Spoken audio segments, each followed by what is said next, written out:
Belle jeune femme souffre d'une maladie étrange. Chaque jour, elle est torturée sans relâche par une vapeur noire. Afin de la ranimer, le mendiant la soulève sans hésiter. Puis, les deux entrent seuls dans une petite chambre. Le mendiant dépose doucement la belle dans le bain. Il utilise la vapeur chaude pour stimuler l'accélération de sa circulation sanguine. Ensuite, il déploie une puissante force magique. Il appuie son doigt sur un point acupunctural vital dans le dos de la femme.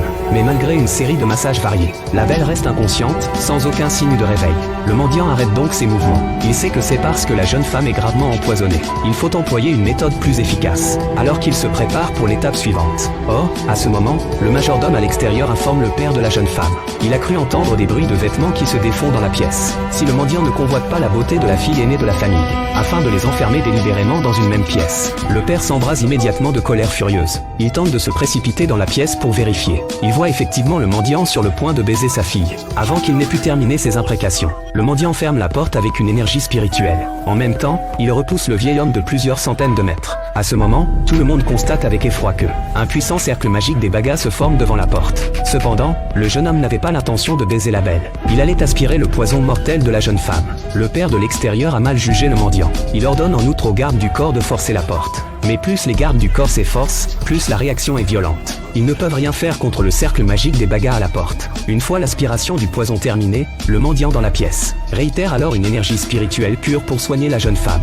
pour lui permettre de revenir rapidement à la conscience. Au fur et à mesure du traitement du mendiant, la dernière boule de vapeur noire cachée en elle ne peut plus échapper, et directement réduite en poussière par le mendiant. Puisque le poison est entièrement éliminé, il faut maintenant aider la belle à se remettre. Or, à ce moment précis, la belle revient soudain à la conscience. Elle interpelle vivement le mendiant. Pourquoi il la tenait dans le bain? Le mendiant répond que c'est pour la soigner. Mais la belle n'y croit pas du tout. Aucun médecin ne soigne un patient en le tenant dans un bain. En disant cela, elle repousse le mendiant. Et leurs querelles sont entendues clairement par le père à l'extérieur. Il se met aussitôt à heurter la porte avec fureur. Mais plus il s'efforce, plus la réaction du cercle magique des Bagas est intense. Seule la fille cadette le prie de ne pas se laisser emporter. Elle fait confiance à l'honneur du mendiant. Il ne peut en aucun cas avoir de mauvaises intentions envers sa sœur. Parce qu'hier, elle a vu de ses propres yeux qu'elle était sur le point d'être écrasée par un vase tombé du ciel. C'est ce mendiant qui, ayant deviné l'avenir, lui en avait averti à temps, et l'a sauvée au dernier moment. Comment un tel bonhomme pourrait-il être impoli envers sa sœur? Elle insiste pour persuader son père de rester calme. Cependant, les autres médecins présents ne partagent pas cet avis.